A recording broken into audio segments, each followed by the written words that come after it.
Hello friends, स्वागत है आप सभी लोगों का आपके अपने यूट्यूब परिवार में। और दोस्तों, जैसा कि आपको पता है कि एसएसटी की जो है मैराथन क्लास जिसको कह सकते हैं, इसमें आपको मैं करा रहा हूँ कक्षा 6, 7, 8 के हिस्ट्री के कंप्लीट वीडियो आपको मिलने वाले हैं। ठीक है, तो दोस्तों एक वीडियो में ये ना करके मैंने 3 पार्ट में इसको बनाया है और तीनों पार्ट जो है आपके सामने, और आज इस आपके सामने जो है तीसरा पार्ट मैं लेकर आया हूँ। ठीक है, आप देख सकते हैं कि यहाँ पर ये तीसरा पार्ट है, यानी कि आपको एक वीडियो में आपको पहले वीडियो में आपको क्लास 6 की हिस्ट्री मिल जाएगी, दूसरे वीडियो में क्लास 7 की, और तीसरी आज की वीडियो जिसमें कि क्लास 8 की पूरी कंप्लीट हिस्ट्री आपको मिलने वाली है। तो जल्दी से दोस्तों जुड़ जाइए, ज़्यादा से ज़्यादा लोग जो है कि इसका जो है लाभ ले सकें। इसके लिए ज़्यादा से ज़्यादा आप वीडियोज़ को लाइक और शेयर कर दें अपने दोस्तों के साथ में, मित्रों के साथ, ताकि उनको भी इसका जो है कि बेनिफिट मिल पाए। और दोस्तों बता दें, इससे बाहर आपका कोई भी क्वेश्चन आने वाला नहीं है। ठीक है, आप प्रीवियस ईयर क्वेश्चन पेपर उठा के देख लीजिए, इस नोट्स को उठा के देख लीजिए, और इसका पीडीएफ कैसे मिलेगा ये आपको वीडियो को लास्ट में बताएंगे, वो भी बिल्कुल फ्री में। ठीक है, तो किस तरीके से मिलेगा, तो चलिए वीडियो को शुरू करते हैं और देखते हैं किस तरीके से क्वेश्चन जो है पूछा गया है, किस तरीके से आपको, क्योंकि ये नोट्स जो है कि बाकी 2 नोट्स से बिल्कुल अलग है थोड़ा सा। ठीक है, इसमें स्टेप बाय और पॉइंट वाइज चीज़ें हैं जो कि आपके लिए और भी पसंद आएंगी और आपको और भी अच्छे तरीके से समझ में आएगा। तो चलिए वीडियो को शुरू करते हैं। 8 का फर्स्ट चैप्टर आपका स्टार्ट होता है यहाँ से। ठीक है, पहला चैप्टर है कैसे, कब और कहाँ। ठीक है, ये आपका पहला चैप्टर है। उसके बाद में यहाँ पे इंपॉर्टेंट जितने भी चीज़ें हैं मैं उसको पॉइंट वाइज करके आपको बताया है। ठीक है, तो चलिए देखते हैं, ये आपको चीज़ें और भी आसान हो जाएंगी समझने के लिए। दिया है कि रॉबर्ट क्लाइव ने रेनेल को हिंदुस्तान के नक्शे तैयार करने का काम सौंपा था। तो यहाँ से क्वेश्चन आपका बन सकता है कि रॉबर्ट क्लाइव ने किसको जो है हिंदुस्तान के नक्शे को तैयार करने का काम सौंपा था। उसके बाद दिया है कि भारत पर अंग्रेजों की विजय के समर्थक रेनेल को वर्चस्व स्थापित करने की प्रक्रिया नक्शे तैयार करना था, जो कि अभी आपको बताया गया है पहले ही पॉइंट में। उसके बाद आपका क्वेश्चन पूछ सकता है कि भारत का प्रथम गवर्नर जनरल कौन था, तो ये आपका वारेन हेस्टिंग्स था।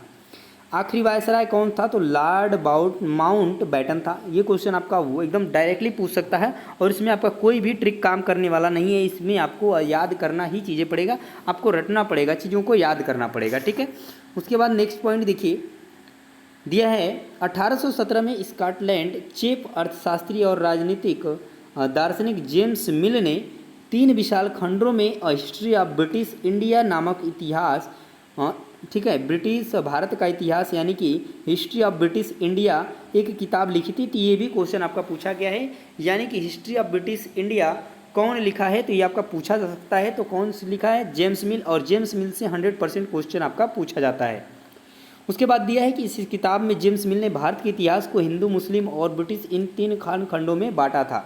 ये क्वेश्चन आपका एग्जाम में पूछा जाता है कि भारत के इतिहास को हिंदू, मुस्लिम और ब्रिटिश में इन 3 खंडों में किसने जो है कि बांटा था, तो जेम्स मिल। ये चीज़ आपका क्वेश्चन बार बार एग्जाम में पूछा जाता है।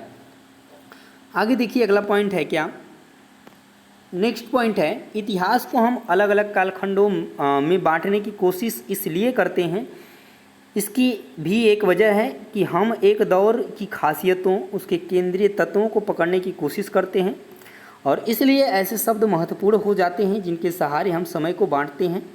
ये शब्द जो है अतीत के बारे में हमारे विचारों को क्या करते हैं, दर्शाते हैं। वे हमें बताते हैं कि एक अवधि से दूसरे अवधि के बीच में आए बदलावों का क्या महत्व होता है। मिल को लगता था कि सारे एशियाई समाज सभ्यता के मामले में यूरोप से क्या हैं, पीछे हैं। उसके बाद दिया हुआ है कि जेम्स मिल का मानना था कि भारत में अंग्रेज़ों के आने से पहले यहाँ पर हिंदू और मुसलमान तानाशाहों का ही राज चलता था, और यहाँ चारों ओर केवल धार्मिक बैर, जातिगत बंधनों और अंधविश्वासों का ही क्या था, बोलबाला था। ये किसका मानना था, जेम्स मिल का। मिल ने तो यहाँ तक सुझाव दिया कि अंग्रेज़ों को भारत के सारे भूभाग पर कब्जा कर लेना चाहिए ताकि भारतीय जनता को ज्ञान और सुखी जीवन प्रदान किया जा सके। उनका मानना था कि अंग्रेज़ों की मदद के बिना हिंदुस्तान प्रगति नहीं कर सकता है। तो ये आपका यहाँ से क्वेश्चन बनता है कि किसका यह मानना है कि अंग्रेज़ों की मदद के बिना हिंदुस्तान प्रगति नहीं कर सकता है, तो ये था आपका जेम्स मिल। ठीक है, तो जेम्स मिल से बहुत सारे क्वेश्चन बनते हैं और 100% एक क्वेश्चन आपका पूछा ही जाएगा।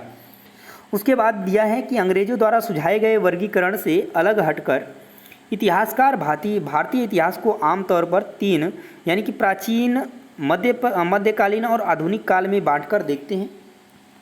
पश्चिम में आधुनिक काल को विभाजन, तर्क, लोकतंत्र, मुक्ति और समानता जैसी आधुनिकता की ताकतों के विकास का युग माना जाता है।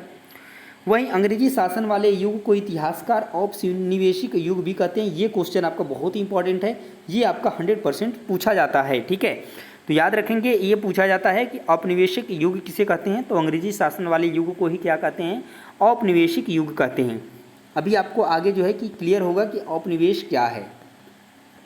दिया है कि अंग्रेजों ने भारत को जीता और स्थानीय नवाबों और राजाओं को दबाकर अपना शासन स्थापित किया। उन्होंने अर्थव्यवस्था व समाज पर नियंत्रण स्थापित किया और अपने सभी खर्चों के लिए भारतीयों से राजस्व वसूल किया। ब्रिटिश शासन के कारण यहाँ की मूल मान्यताओं और पसंद नापसंद, रीति रिवाज व तौर तरीकों में बदलाव आए। जब एक देश पर दूसरे देश के दबदबे से इस तरह की राजनीतिक, आर्थिक, सामाजिक और सांस्कृतिक बदलाव आते हैं तो इस प्रक्रिया को क्या कहा जाता है, औपनिवेशीकरण कहा जाता है, ठीक है। तो ये चीज़ याद रखेंगे आप, एक बार फिर से देख लीजिए। जब एक देश पर दूसरे देश के दबदबे से इस तरह के राजनीतिक, आर्थिक, सामाजिक और सांस्कृतिक बदलाव आते हैं तो इस प्रक्रिया को क्या कहते हैं, औपनिवेशीकरण कहा जाता है। ये आपका बार बार एग्जाम में पूछा जाने वाला क्वेश्चन है। उसके बाद देखिए, दिया है कि अंग्रेजी शासन द्वारा तैयार किए गए सरकारी रिकॉर्ड इतिहासकारों का एक महत्वपूर्ण साधन होते हैं। उसके बाद दिया हुआ है, अंग्रेजों को यह भी लगता था कि तमाम अहम दस्तावेजों और पत्रों को संभाल कर रखना जरूरी है। महत्वपूर्ण दस्तावेजों को बचा कर रखने के लिए अभिलेखागार और संग्रहालय जैसे संस्थान भी बनाए गए। अंग्रेजों का विश्वास था कि किसी देश पर अच्छी तरह शासन चलाने के लिए उसको सही ढंग से क्या होगा, जानना जरूरी होता है। ये भी पॉइंट बिल्कुल सही भी है, ठीक है। और 19वीं सदी की शुरुआत तक पूरे देश का नक्शा तैयार करने के लिए बड़े बड़े सर्वेक्षण किए जाने लगे।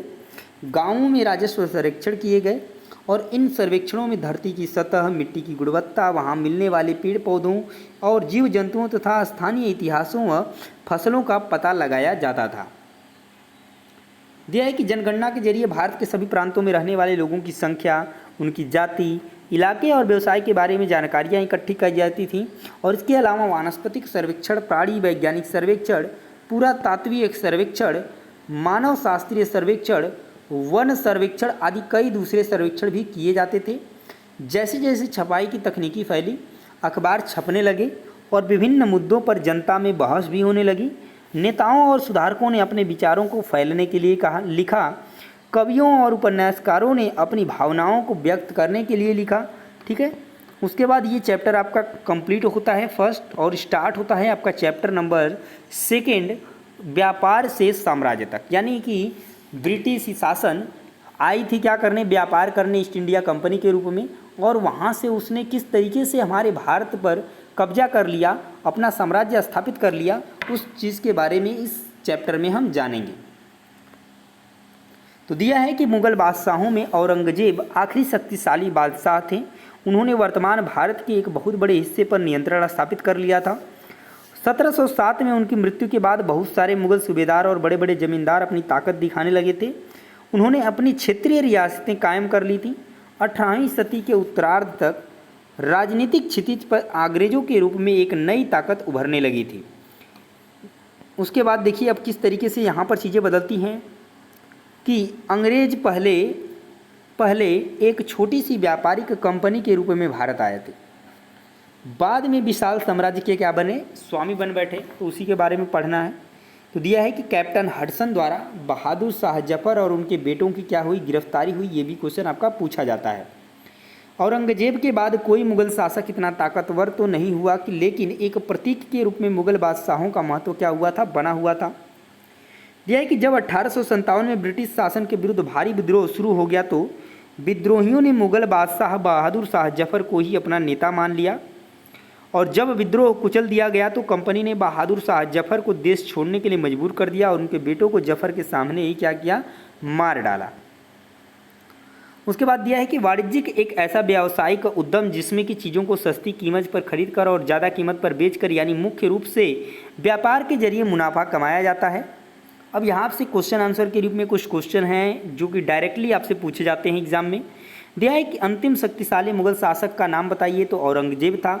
उसके बाद दूसरा आपका है कि मुगल साम्राज्य क्यों कमज़ोर पड़ गया, तो औरंगजेब की मृत्यु के बाद कई मुगल गवर्नरों ने अपने अपने क्षेत्रीय राज्यों की स्थापना करनी शुरू कर दी। इससे क्या हो गया, मुगल साम्राज्य कमज़ोर पड़ गया। उसके बाद दिया है कि ईस्ट इंडिया कंपनी की स्थापना कब और कहाँ हुई थी। तो ईस्ट इंडिया कंपनी की स्थापना सन 1600 में लंदन में की गई थी। उसके बाद दिया है कि पूर्व के साथ व्यापार करने का चार्टर यानी कि अनुमति पत्र कंपनी को किसने दिया। तो ये आपका दिया था महारानी एलिजाबेथ प्रथम ने। उसके बाद दिया है कि कौन सी पश्चिमी ताकत सबसे पहले भारत में आई थी। तो वो थे पुर्तगाली, और सबसे लास्ट में भी गए भी थे कौन, पुर्तगाली। दिया है कि किसने भारत के लिए समुद्री मार्ग की खोज की और कब। तो पुर्तगाली नाविक वास्को डी गामा ने 1498 में भारत के लिए समुद्री मार्ग की खोज की थी। कहाँ पर, कालीकट में पहुँचा था। दिया है कि भारत में पुर्तगाली अड्डा कहाँ है था। तो गोवा में हुआ था। उसके बाद नेक्स्ट है कि यूरोपीय शक्तियों के लिए प्रमुख व्यापारिक वस्तु कौन सी थी। तो यूरोपीय शक्तियों के लिए अगर हम व्यापारिक वस्तु की बात करें तो सूती व रेशम कपड़े, काली मिर्च, लौंग, इलायची इत्यादि थे।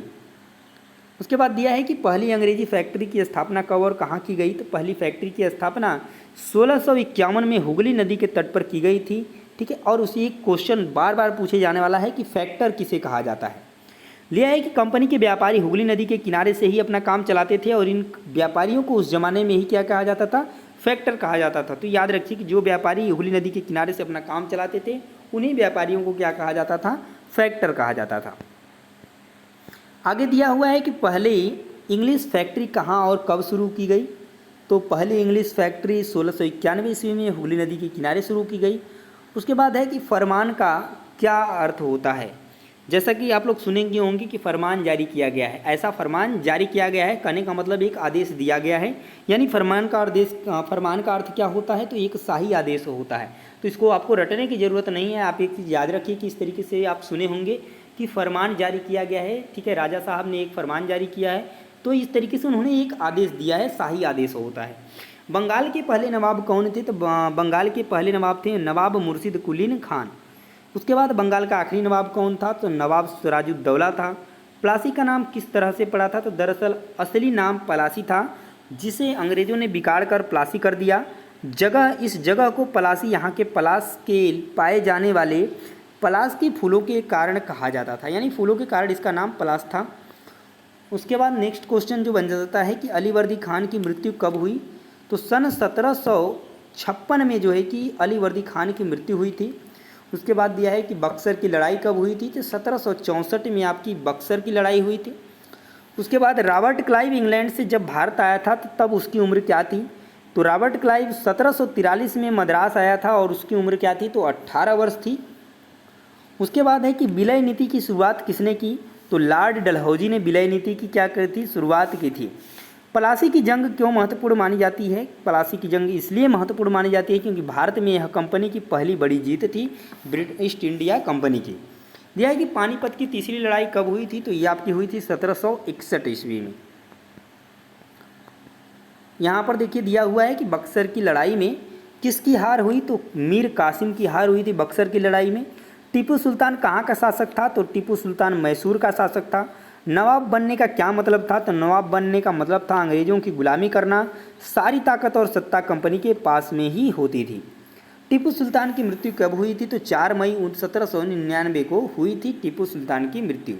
टीपू सुल्तान मैसूर का राजा कब बना। तो 1782 में बना था। और काजी का अर्थ क्या होता है। तो काजी का अर्थ एक न्यायाधीश होता है। ठीक है। उसके बाद विलयन नीति का सिद्धांत किस तर्क पर आधारित था। तो इस तर्क पर आधारित था कि अगर किसी राजा की मृत्यु हो जाती है और उसका कोई पुरुष वारिस नहीं है तो अंग्रेज उस राज्य को अपने राज्य में क्या कर लेते थे, मिला लेते थे। ये थी आपकी विलय नीति। प्रेसिडेंसी किसे कहा जाता था। तो ब्रिटिश इलाके मोटे तौर पर प्रशासकीय इकाइयों में बटे हुए थे जिन्हें प्रेसिडेंसी कहा जाता था। ठीक है। उस समय कितनी और कौन कौन सी प्रेसिडेंसी थी। तो उस समय 3 प्रेसिडेंसी थी, बंगाल, मद्रास और मुंबई। दिया है कि महाराजा रंजीत सिंह की मृत्यु कब हुई थी। तो 1839 में। तो यहाँ पर आपका चैप्टर जो है कंप्लीट हो जाता है सेकेंड, और स्टार्ट होता है आपका चैप्टर नंबर 3 ग्रामीण क्षेत्र पर शासन चलाना। तो शुरू करते हैं। इसमें जितने भी इम्पोर्टेंट पॉइंट बन सकते हैं इस चैप्टर से। दिया है कि 12 अगस्त 1765 को मुगल बादशाह ने ईस्ट इंडिया कंपनी को बंगाल का दीवान तैनात किया। बंगाल की दीवानी हाथ आ जाना अंग्रेज़ों के लिए निश्चय ही एक क्या थी, बड़ी घटना थी। दीवान के तौर पर कंपनी अपने नियंत्रण वाले भूभाग के आर्थिक मामलों की मुख्य शासक बन गई थी। उसके बाद 1865 से पहले कंपनी ब्रिटेन से सोने और चांदी का आयात करती थी और इन चीज़ों के बदले सामान खरीदती थी। अब बंगाल में इकट्ठा होने वाले पैसे से ही निर्यात के लिए चीज़ों को खरीदा जा सकती थी। बंगाल की अर्थव्यवस्था एक गहरे संकट में फंसती जा रही थी। कारीगर गांव छोड़कर भाग रहे थे क्योंकि उन्हें बहुत कम कीमत पर अपनी चीज़ें कंपनी को जबरन बेचनी पड़ती थी। किसान अपना लगान नहीं चुका पा रहे थे, कारीगरों का उत्पादन गिर रहा था और खेती चौपट होने की दिशा में क्या हो रही थी, बढ़ रही थी। उसके बाद दिया है कि 1770 में पड़े अकाल ने बंगाल में 1 करोड़ लोगों को मौत की नींद सुला दिया और इस अकाल में लगभग 1/3 आबादी क्या हो गई, समाप्त हो गई। बंगाल की अर्थव्यवस्था संकट में थी, इसलिए कंपनी ने अस्थायी बंदोबस्त क्या किया, लागू किया। तो मगर अस्थायी बंदोबस्त ने भी समस्या पैदा कर दी। कंपनी के अफसरों ने पाया कि अभी भी जमींदार जमीन में सुधार के लिए खर्चा नहीं कर रहे थे। असल में कंपनी ने जो राजस्व तय किया था वह इतना ज़्यादा था कि उसको चुकाने में जमींदारों को भारी परेशानी हो रही थी और जो जमींदार राजस्व चुकाने में विफल हो जाता था उसकी ज़मींदारी छीन ली जाती थी और बहुत सारी ज़मींदारियों को कंपनी बाकायदा नीलाम कर चुकी थी। उसके बाद आते हैं नेक्स्ट पेज पे आते हैं, दिया हुआ है 19वीं सदी के पहले दशक तक हालत बदल चुके थे। बाजार में कीमतें बढ़ी और धीरे धीरे खेती का विस्तार होने लगा। इससे ज़मींदारों की आमदनी में तो सुधार आया, लेकिन कंपनी को कोई फ़ायदा नहीं हुआ क्योंकि कंपनी तो हमेशा के लिए राजस्व तय कर चुकी थी और अब वह राजस्व में वृद्धि नहीं कर सकती थी। उसके बाद देखिए महल। ब्रिटिश राजस्व दस्तावेजों में महल एक राजस्व इकाई थी। यह एक गांव या गांवों का एक समूह होता था। तो पूछा जाता है कि महल का मतलब क्या होता है, तो यह एक गांव या गांवों को कहा जाता है या गांवों के समूह को कहा जाता था महल। इसमें महलवाड़ी व्यवस्था में आप पढ़ेंगे तो यहाँ दिया है किसान को जो लगान चुकाना था वह बहुत ज़्यादा था और ज़मीन पर उसका अधिकार सुरक्षित नहीं था और लगान चुकाने के लिए अक्सर महाजन से क्या करना पड़ता था, कर्जा लेना पड़ता था। अगर वह लगान नहीं चुका पाता था तो उसे पुश्तैनी ज़मीन से बेदखल कर दिया जाता था। आगे दिया है कि 19वीं सदी की शुरुआत में ही कंपनी के बहुत सारे अधिकारियों को इस बात का यकीन हो चुका था कि राजस्व बंदोबस्त में दोबारा बदलाव लाना जरूरी है। दिया है कि राजस्व इकट्ठा करने और उसे कंपनी को अदा करने का जिम्मा जमींदार की बजाय गांव के मुखिया को सौंप दिया गया और इसी व्यवस्था को महलवाड़ी बंदोबस्त क्या कर दिया गया, नाम दे दिया गया।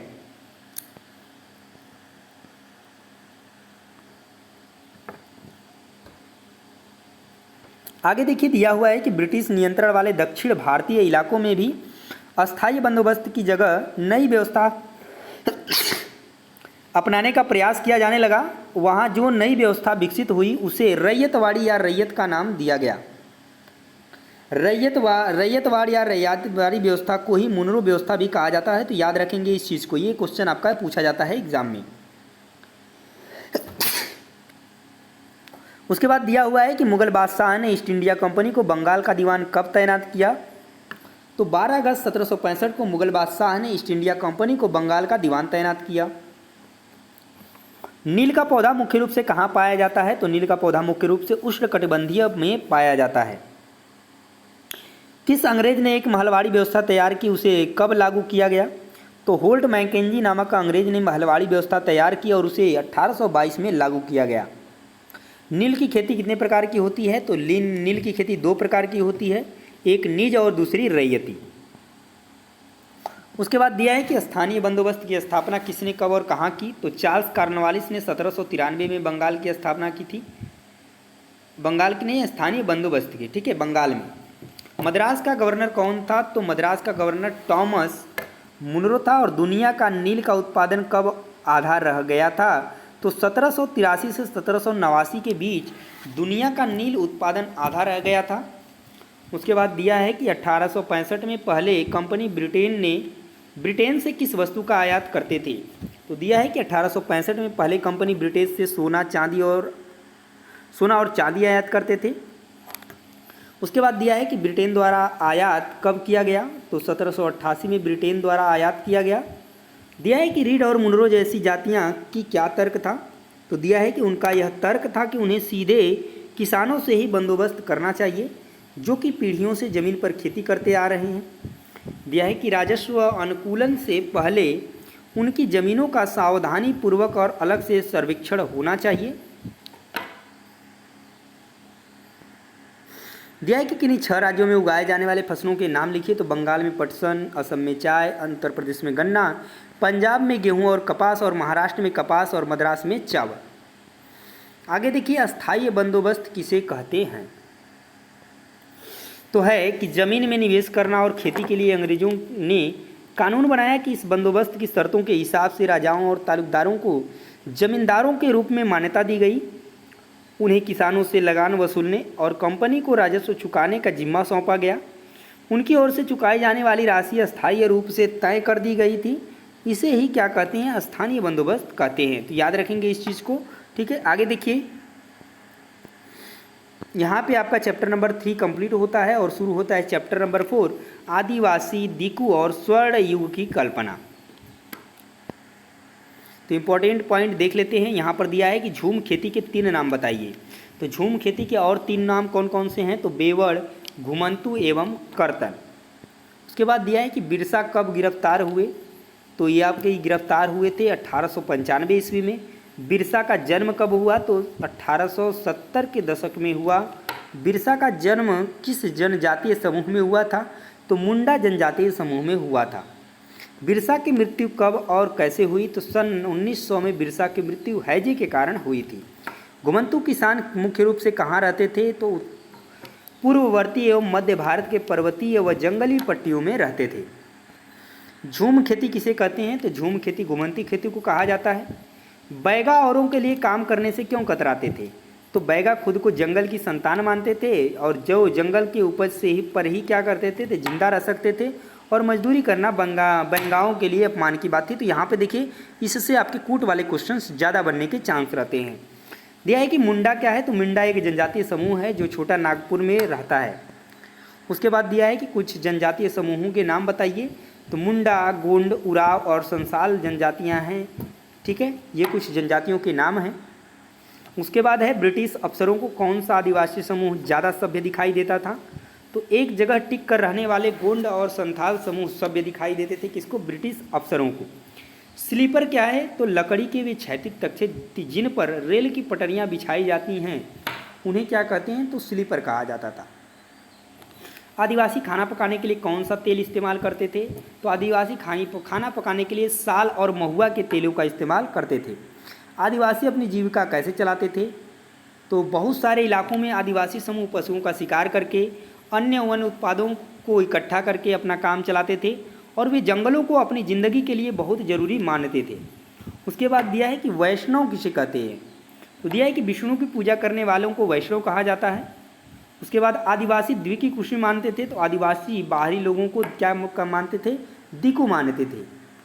उसके बाद दिया हुआ है कि आदिवासियों के लिए सफ़ेद झंडा किस बात का प्रतीक था? तो सफ़ेद झंडा बिरसा राज का क्या था? प्रतीक था। बैगा औरों के लिए काम करने से क्यों कतराते थे? तो ये पहले ही बता दिया गया है, ठीक है। आगे चलते हैं। तो चैप्टर नंबर 4 आपका कंप्लीट होता है और जब चैप्टर नंबर 5 स्टार्ट होता है, जब जनता बगावत करती है। अब देखिए, यहाँ से शुरू होगा कि ईस्ट इंडिया कंपनी की नीतियों का जनता, राजाओं, रानियों, किसानों, जमींदारों, आदिवासियों, सिपाहियों सब पर तरह तरह से क्या पड़ा? असर पड़ा। किसका? ईस्ट इंडिया कंपनी का। जो नीतियाँ और कार्रवाइयाँ जनता के हित में नहीं होती थी या उनके भावनाओं को ठेस पहुँचाती थी तो लोग उनका क्या करते हैं? विरोध करते हैं। सिंपल सी बात है, कोई भी करता है, ठीक है। दिया हुआ है कि 18वीं सदी के मध्य से ही राजाओं और नवाबों की ताकत छीनने लगी थी। उनकी सत्ता और सम्मान दोनों छीनने लगे थे और बहुत सारे राज दरबारों में रेजिडेंट तैनात कर दिए गए थे। स्थानीय शासकों की स्वतंत्रता घटती जा रही थी और उनकी सेनाओं को भंग कर दिया गया था। दिया है कि उनके राजस्व वसूली के अधिकार व इलाके एक एक करके छीने जा रहे थे। झांसी की रानी लक्ष्मीबाई चाहती थी कि कंपनी उनके पति की मृत्यु के बाद उनके गोद लिए हुए बेटे को राजा मान ले। और वहीं दिया है कि पेशवा बाजीराव द्वितीय के दत्तक पुत्र नाना साहब ने कंपनी से आग्रह किया कि उनके पिता को पेंशन मिलती थी, वह उनकी मृत्यु के बाद भी उन्हें क्या करे? मिलने लगे।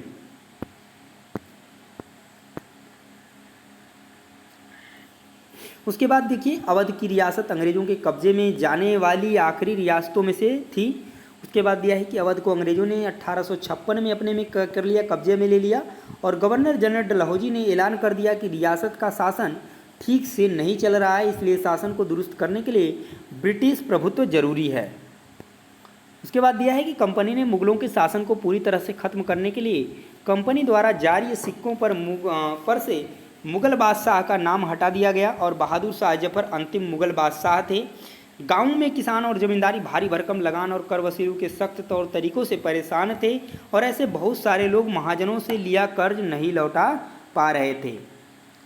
आगे दिया है कि भारतीय सिपाही जो कंपनी में काम करते थे वे अपने वेतन भत्तों और सेवा शर्तों के कारण परेशान थे और कई नए नियम सैनिकों के धार्मिक भावनाओं और आस्थाओं को ठेस पहुंचाते थे। भारतीय समाज में सुधार के लिए अंग्रेजों ने सती प्रथा को रोकने और विधवा विवाह को बढ़ावा देने के लिए कानून बनाए गए। उसके बाद दिया है कि 1830 के बाद कंपनी ने ईसाई मिशनरियों को खुलकर काम करने और जमीन संपत्ति जुटाने की भी छूट दे दी। 1850 में एक नया कानून बनाया गया जिसमें ईसाई धर्म अपनाने की छूट दी गई थी। उसमें प्रावधान था कि अगर कोई भारतीय व्यक्ति ईसाई धर्म अपनाता है तो पुरखों की संपत्ति पर उसका अधिकार पहले जैसा ही रहेगा।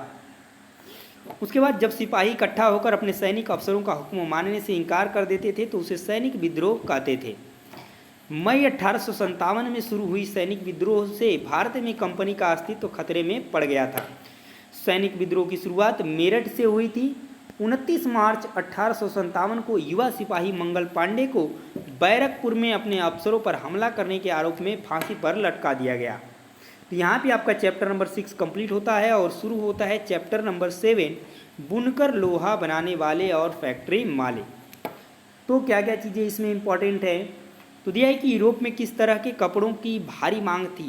तो यूरोप में भारत में बनी मलमल, कैलिको, सिल्ट, कांसा, बांडाना एवं जामदानी इत्यादि कपड़ों की भारी मांग थी। उसके बाद पूछा गया है यहाँ पर कि जामदानी क्या है। तो दिया है कि जामदानी प्रायः सलेटी और सफ़ेद रंग का बारीक मलमल होता है जिस पर करघे में सजावटी चिन्ह बुने जाते हैं। इसकी बुनाई के लिए आमतौर पर सूती और सोने के धागों का इस्तेमाल किया जाता था। बंडाना क्या है, तो बांडाना शब्द का प्रयोग गले या सिर पर पहनने वाले किसी चटक रंग के छापेदार गुलबंद के लिए किया गया है। उसके बाद अगरिया कौन होते हैं, तो अगरिया लोहा बनाने वाले लोगों का एक समुदाय था और यह लोग लोहा गलाने की कला में क्या थे, तो निपुण थे, इन्हें अगरिया कहा जाता था। आगे है कि भारत में पहली सूती कपड़ा मिल कब और कहाँ स्थापित हुआ, तो 1854 ईस्वी में बम्बई में स्थापित हुआ था भारत में पहली सूती कपड़ा मिल। दिया है कि प्रगलन से क्या तात्पर्य है, तो चट्टान को बहुत ऊंचे तापमान पर गर्म करके धातु तैयार करने या धातु की बनी चीज़ों को पिघलाने की प्रक्रिया को प्रगलन कहते हैं। तो याद रखेंगे, दिया है कि चट्टान को बहुत ऊंचे तापमान पर गर्म करके धातु तैयार करने या धातु की बनी चीज़ों को पिघलाने की प्रक्रिया को प्रगलन कहते हैं। ये क्वेश्चन आपका पूछा जाता है। उसके बाद धोकनी क्या है, तो धोकनी हवा फेंकने वाला एक यंत्र है जिसको चलाकर कोयले की आग को हवा दी जाती है। उसके बाद धातुमल क्या है, तो धातु को गलाने से पैदा होने वाला कचरा धातुमल कहलाता है।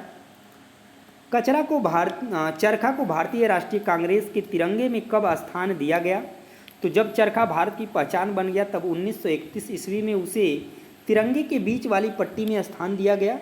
उसके बाद दिया है कि चिप्पीगार कौन थे, तो छापेदार कपड़ा बनाने के लिए बुनकरों को थप्पे से छपाई करने वाले माहिर कारीगरों की ज़रूरत पड़ती थी और इन्हीं कारीगरों को चिप्पीगार कहा जाता था। ठीक है, तो याद रखेंगे इस चीज़ को कि छापेदार कपड़ा बनाने के लिए बुनकरों को थप्पे से छपाई करने वाले माहिर कारीगरों की ज़रूरत पड़ती थी, उन्हें ही चिप्पीगार कहा जाता था। बुनाई के लिए प्रसिद्ध समुदायों के नाम बताइए, तो बंगाल के तांती बुनकर, उत्तर भारत के जुलाहा एवं मोमिन बुनकर और दक्षिण भारत के साले और कैकोलार बुनकर। उसके बाद दिया है आधुनिक विश्व के औद्योगिक क्रांति के लिए कौन सी उद्योग जवाबदेही थी, तो वस्त्र एवं कपड़ा उद्योग और लौह एवं इस्पात उद्योग। उसके बाद देखिए आगे कुछ पॉइंट और भी हैं। तो दिया है कि 1791 में बनारस में हिंदू कॉलेज की स्थापना हुई। विलियम जोन्स 1783 ईस्वी में कलकत्ता आए। जोन्स और कोलब्रुक भारत के प्रति एक खास रवैया रखते थे। वे भारत और पश्चिमी दोनों की प्राचीन संस्कृतियों के प्रति गहरा आदर भाव रखते थे। अंग्रेजी शिक्षा अधिनियम 1835 में पारित किया गया। William Jones, Henry Thomas Colebrooke तथा नैथेनियल होल्डेड ने एशियाटिक सोसाइटी ऑफ बंगाल की स्थापना किसने की? उसके बाद दिया है कि एशिया की भाषा और संस्कृति का गहन ज्ञान रखने वाले लोगों को प्राच्यवादी कहा जाता है। 1854 में नीति पत्र के बाद अंग्रेजों ने कई अहम कदम उठाए। सरकारी शिक्षा विभागों का गठन किया गया ताकि शिक्षा संबंधी सभी मामलों पर सरकार का नियंत्रण स्थापित किया जा सके। उसके बाद दिया है कि विश्वविद्यालयी शिक्षा की व्यवस्था विकसित करने के लिए भी कदम उठाए गए। कलकत्ता, मद्रास और बम्बई विश्वविद्यालयों की स्थापना की जा रही थी। स्कूली शिक्षा प्रणाली में परिवर्तन के प्रयास भी किए गए। उसके बाद दिया है कि 1854 के वुड की नीति पत्र की मुख्य बातें थी। पहले क्या है कि आर्थिक क्षेत्र में शिक्षा का व्यवहारिक लाभ। दूसरा है भारतीयों को यूरोपीय जीवन शैली से अवगत कराना। यूरोपीय शिक्षा से भारतीयों के नैतिक चरित्र का उत्थान करना। शासन के लिए नासिक निपुणता पैदा करना। तो ये पॉइंट कुछ थे। उसके बाद दिया है 1813 तक ईस्ट इंडिया कंपनी भारत में प्रचारक गतिविधियों के विरुद्ध थी। उसके बाद दिया है कंपनी को भय था कि प्रचारकों की गतिविधियों की वजह से स्थानीय जनता के बीच असंतोष पैदा होगा। अंग्रेजों को डर था कि लोग भारत में अंग्रेजों की उपस्थिति को शक की नज़र से देखने लगेंगे। यह सरकार को लगता था कि स्थानीय रीति रिवाजों, व्यवहारों, मूल्य मान्यताओं और धार्मिक विचारों से किसी भी तरह की छेड़छाड़ देसी लोगों को भड़का सकती है। यह प्रचारकों का मानना था कि शिक्षा का उद्देश्य लोगों के नैतिक चरित्र में सुधार लाना होता है और नैतिकता उत्थान केवल ईसाई शिक्षा के जरिए ही संभव है। महात्मा गांधी एक ऐसी शिक्षा के पक्षधर थे जो भारतीयों के भीतर प्रतिष्ठा और स्वाभिमान का भाव पुनर्जीवित करे। महात्मा गांधी का कहना था कि पश्चिमी शिक्षा मौखिक ज्ञान की बजाय केवल पढ़ने और लिखने पर केंद्रित है। उसमें पाठ्यपुस्तकों पर तो जोर दिया जाता है, लेकिन जीवन अनुभव और व्यवहारिक ज्ञान की उपेक्षा की जाती है। गांधी जी का तर्क था कि शिक्षा से व्यक्ति का दिमाग और आत्मा विकसित होनी चाहिए। उनकी राय में केवल साक्षरता यानी पढ़ने और लिखने की क्षमता पा लेना ही शिक्षा नहीं होती है। इसके लिए तो लोगों को हाथ से काम करना पड़ता है, हुनर सीखने पड़ते हैं और यह जानना पड़ता है कि विभिन्न चीज़ें किस तरह काम करती हैं। इससे उनका मस्तिष्क और समझने की क्षमता दोनों विकसित होंगे। वे शिक्षा के साथ साथ व्यवहारिक शिक्षा के पक्षधर थे। उसके बाद दिया है कि शांति निकेतन की स्थापना 1901 में गुरुदेव रविंद्रनाथ टैगोर ने की थी और टैगोर का मानना था कि सृजनात्मक शिक्षा को केवल प्राकृतिक परिवेश में ही प्रोत्साहित किया जा सकता है। इसलिए उन्होंने कलकत्ता से 100 किलोमीटर दूर एक ग्रामीण परिवेश में अपना स्कूल खोलने का फैसला किया। उन्हें यह जगह निर्मल शांति से भरी दिखाई दी, जहां प्रकृति के साथ जीते हुए बच्चे अपनी स्वाभाविक सृजनात्मकता मेद को विकसित कर सकते थे। तो दोस्तों यहाँ पर ये कंप्लीट होता है आपका क्लास 8 का पूरा आपका हिस्ट्री। तो दोस्तों वीडियो आपको कैसी लगी है कमेंट में ज़रूर बताएं, और अगर आपको लगा है कि हाँ आपके लिए थोड़ा सा भी मेहनत किया गया है, क्योंकि दोस्तों इस पीडीएफ को बनाना, इस नोट्स को बनाने में काफ़ी मेहनत लगी है, तो अगर आपको लगता है कि हाँ हमारे लिए कुछ भी हेल्प किया गया है या फिर आपके लिए कुछ भी इंपॉर्टेंट चीज़ें दी जा रही हैं, तो प्लीज़ वीडियोज़ को ज़्यादा से ज़्यादा लाइक शेयर करें और चैनल को भी सब्सक्राइब कर लें, क्योंकि आगे और भी वीडियोज़ मिलने वाली हैं। आपको पूरी जियोग्राफी मिलने वाली है, पॉलिटी मिलने वाली है इस तरीके से, और पीडीएफ भी आपको फ्री में मिलने वाला है। तो दोस्तों पीडीएफ आपको मिल जाएगा, नीचे आपको टेलीग्राम चैनल का लिंक मिलेगा, वहाँ पे आप उसको ज्वाइन करके वहाँ से आप पीडीएफ जो है डाउनलोड कर सकते हैं, वो भी बिल्कुल फ्री। तो दोस्तों ये था आज का सेशन। तो दोस्तों सेशन कैसा लगा है एक बार फिर से कहेंगे कि कमेंट में निश्चित रूप से बताइएगा, जिससे हमको फीडबैक मिलता रहे कि आपको चीज़ें किस तरीके से पसंद आ रही हैं। ठीक है, तो दोस्तों मिलेंगे नेक्स्ट वीडियो में जियोग्राफी के साथ। ठीक है, तब तक के लिए जय हिंद।